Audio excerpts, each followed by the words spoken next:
今天 Siri 带大家用草莓解锁新吃法，口感丝滑软嫩，非常适合婴儿的辅食之一。我家孩子每天早餐会来一碗，既营养又健康，多孩子长身体有很大的帮助哦。下面是详细做法，一起来解锁吧。首先准备几个草莓，草莓去掉根部，对半切开，切成薄片。准备4个草莓，一个草莓切4片就够用。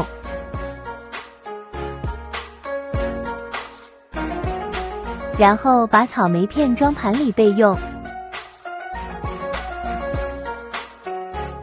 准备1个碗，打入2个鸡蛋，再倒入10克白砂糖，20克玉米淀粉，多次少量加入50毫升牛奶，酸牛奶或者纯牛奶都可以，然后给它搅拌均匀，搅拌至浓稠即可。取走备用，准备过滤网，用过滤网把蛋液过滤一下。